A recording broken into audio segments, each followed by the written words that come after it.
बिस्मिल्लाहिर्रहमानिर्रहीम।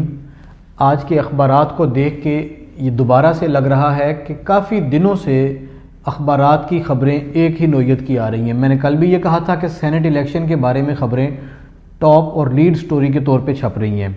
आज मैं ज़्यादा तज़किरा नहीं करूँगा सेनेट इंतखाबात की ख़बरों का।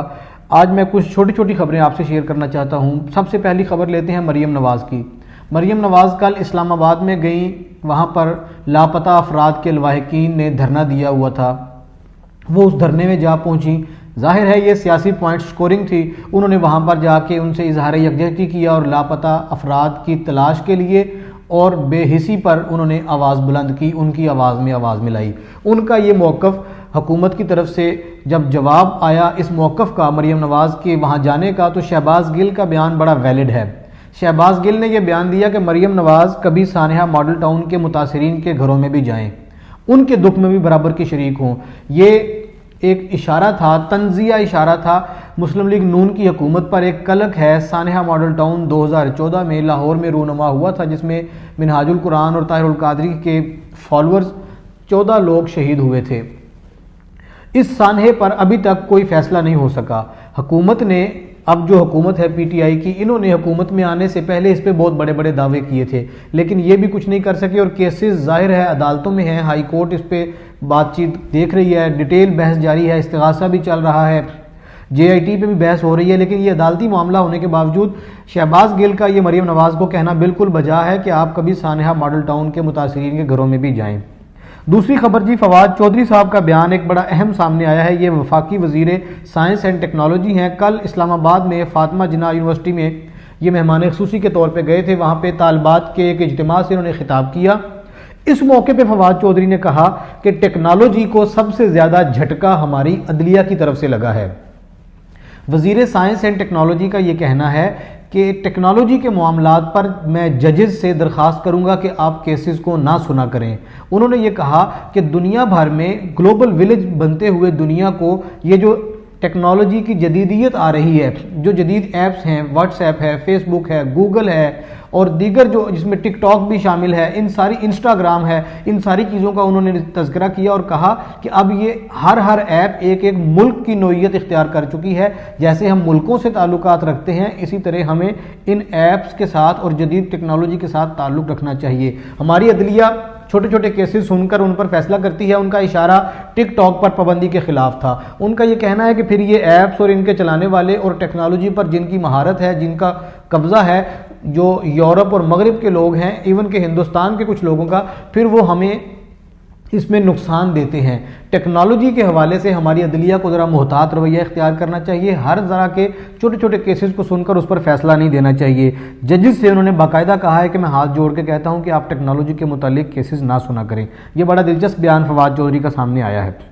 अदालतों की बात करें तो अदालतों के हवाले से ही लाहौर हाई कोर्ट का एक बड़ा हुक्म सामने आया है कि सूबे भर की तमाम जो ज़िली अदलिया है उनको 1.5 महीने का अल्टीमेटम दिया है कि जितने ज़ेरे इल्तवा केसेस हैं ज़िली अदालतों में, उन्हें 1.5 महीने में निपटा दिया जाए। लाहौर हाई कोर्ट के चीफ जस्टिस जनाब कासिम खान का ये बयान सामने आया है। उन्होंने कहा है कि ज़िली अदलिया में जो केसेस पेंडिंग हैं, ज़ेरे इल्तवा रहते हैं, सिर्फ लाहौर की बात करें तो लाहौर की ज़िली अदालतों में 37,000 केसेस पेंडिंग पड़े हुए हैं। उन्होंने कहा है कि पूरे सूबे की तमाम ज़िली अदालतों में 1.5 महीने के अंदर अंदर छोटे बड़े इन तमाम केसेस का फैसला कर दीजिए। और साथ ही साथ कौमी असम्बली की कायमा कमेटी ने एक अहम फैसला ये किया है कि विरासत के मुतालिक जो केसेस होंगे, अदालतें उनका 6 महीने के अंदर अंदर फैसला करेंगी। ये बड़ी हैरान कौन और खुश आइंद खबर है। पहले ये हुआ करता था कि कई साल बल्कि नस्लों तक ये विरासत के केसेस चलते थे। अब कौमी असम्बली की कायमा कमेटी ने ये कानून डिस्कस किया है, इस पर अप्रूवल दी है। अब अदालतों से कहा गया है कि 6 महीने के अंदर अंदर विरासत का, अगर कोई बंदा फौत हो जाता है तो उसकी विरासत उसके वरसा में कैसे तकसीम होगी। अदालतों में केसेस ज़्यादा लंबे नहीं होने चाहिए, 6 महीने के अंदर अंदर इस केस का फैसला किया जाएगा। एक और अच्छी खबर वफाकी हुकूमत की तरफ से, वजारत दाखिला की तरफ से पासपोर्ट की फ़ीसों में कमी का ऐलान किया गया है। ये हमारे मौजूदा हालात में एक थोड़ा सा ठंडी हवा का झोंका इसे करार दिया जा सकता है। हमारे खाने पीने की रोज़मर्रा की अशिया से लेके यूटिलिटीज़ तक, बड़ी बड़ी चीज़ों तक, हर चीज़ महंगाई की तरफ जा रही है। हुकूमत के टैक्सेस भी बढ़ रहे हैं, हर चीज़ बढ़ रही है। ऐसे आलम में वफाकी वजारत दाखिला का ये पासपोर्ट की फ़ीसों में कमी का ऐलान करना ये एक रिलीफ है, चाहे चंद लोगों तक है लेकिन ये एक रिलीफ है। जो नॉर्मल पासपोर्ट होगा वो 3,000 रुपये में बनेगा और जो अर्जेंट होगा वो 5,000 में बनेगा। ये फ़ीसें पहले बहुत बढ़ चुकी थी।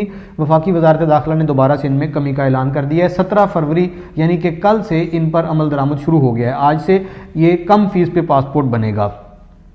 इसके अलावा जी एक और ख़बर है, जो आर्मी चीफ ने कल कहा है कि दुश्मन की मुहिम जोई का हम मुंह तोड़ जवाब देने के लिए हर लम्हा तैयार हैं, मुस्तैद हैं। उन्होंने कराची में कल फ़िज़ाइया के दौरा किया, दफातर का मशकों का जायज़ा लिया, एयर वॉर कॉलेज में वो गए, काफ़ी उन्होंने डिटेल विज़िट कल कराची का किया है। इस पे उनका ये बयान आर्मी चीफ का सामने आया कि दुश्मन की मुहिम जोई का हम मुंह तोड़ जवाब देने के लिए मुस्तैद हैं, तैयार हैं।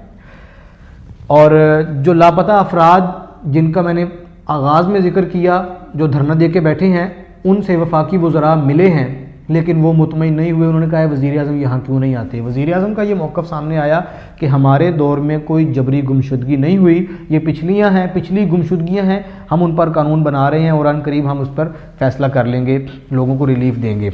ये कुछ अहम ख़बरें थी। मैंने आज दोबारा दोहरा देता हूँ कि मैंने आज सेनेट इलेक्शन की कोई ख़बर आपसे शेयर नहीं की, वो इंशाल्लाह कल शेयर करूँगा जी।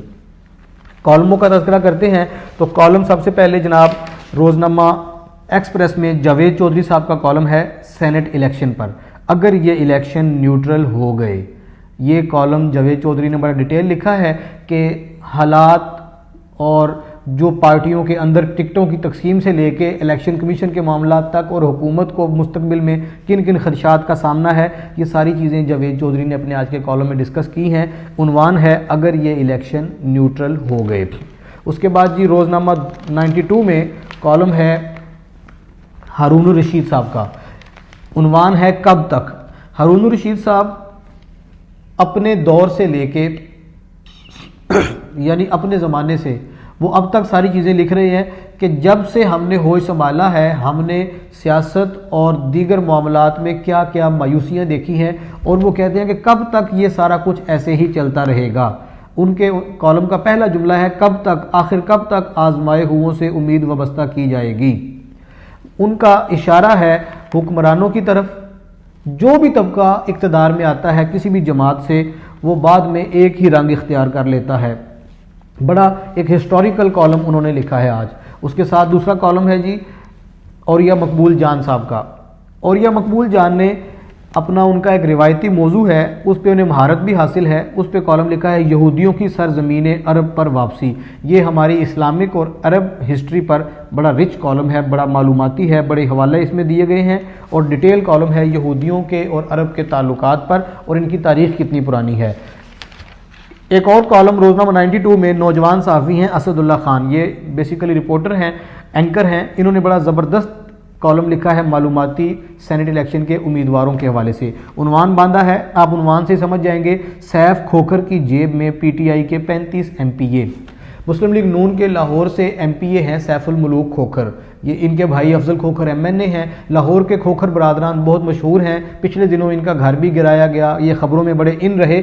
सैफुल मुलूक खोखर पैसे के हवाले से एक बड़ी साउंड पार्टी हैं और इनकी रिश्तेदारी है खैबर पख्तूनख्वा की अफरीदी फैमिली से। अब्बास अफरीदी साहब, जिनकी फैमिली सेनेट में भी उनकी नुमाइंदगी है, वो एक बड़ा सियासी ख़ानदान है, उनके साथ इनकी बच्चों के रिश्ते हुए हैं और इन आपस में रिश्तेदार हैं। मलिक सैफुल मुलूक खोखर ने अपनी जमात से कहा है कि आप जिन लोगों को पार्टी टिकट देना चाहते हैं दें। इन्होंने भी कागज़ जमा करवाए हैं। ये कहते हैं मुझे टिकट अगरचे ना दें लेकिन मुझे इलेक्शन लड़ने की इजाज़त दें। क्यों? असदुल्ला खान के कॉलम का उन्वान है सैफ खोखर की जेब में पीटीआई के 35 MPA। मलिक सैफुल मुलूक खोखर का यह दावा है कि मैं पीटीआई के 35 MPA तोड़ के ज़ाती हैसियत में उनसे वोट ले सकता हूँ। मुस्लिम लीग नून अपनी जो अददी गिनती है सेनेट में उम्मीदवारों की वो पूरी करे, मैं उससे एक सीट इजाफी अपनी पार्टी को, आप ये कह सकते हैं कि ख़रीद के दे दूंगा, उनका ये कहना है। और उनके अब्बास आफरीदी साहब को मुस्लिम लीग नून ने खैबर पख्तूनख्वा से टिकट भी दे दिया है। उस पर डिटेल लिखी है कि काफ़ी इसमें तहफ़्फ़ुज़ात भी थे लोगों के पार्टी के अंदर से, लेकिन उन्हें टिकट दिया गया है। अब वो पीपल्स पार्टी और मुस्लिम लीग नून के मिला के अगर वोट लेते हैं और कुछ वो ख़रीदो फरोख्त कर लेते हैं, उनके भी सेनेट में जाने का इम्कान है। असदुल्ला खान का ये कॉलम काफ़ी मालूमाती है। रोज़नामा जंग में आज हामिद मीर साहब का कॉलम है, हामिद मीर का अपना सबसे पसंदीदा मौजू है, मैं तो ये कहूँगा, जिस पे उन्होंने आज कॉलम लिखा है, और वो है लापता अफराद के हवाले से। कॉलम का उन्वान उन्होंने बांधा है जालिम की कोई कौमियत नहीं होती। उन्होंने अपने कॉलम में जो लोग धरना दे के बैठे हैं लापता अफराद के वरसा, उनकी हालत ज़ार लिखी है। पहले दिन से अब तक उनके केस की जो डेवलपमेंट्स हैं उनको सीधा सीधा बातों को लिखा है कि कैसे कैसे उन पर जुल्म हुआ, बर्बरियत हुई और वो लोग बेबसी की मिसाल बने बैठे हैं। आमना मसूद जुंजुआ की मिसाल उन्होंने दी है अपने आज के कॉलम में। और साथ ही उन्होंने आखिर में तज़किरा किया है डॉक्टर हुसैन अहमद पराचा की, अपने वालिद की जो किताब उन्होंने लिखी है। डॉक्टर हुसैन अहमद पराचा मारूफ कॉलम नवीस हैं, उस्ताद हैं।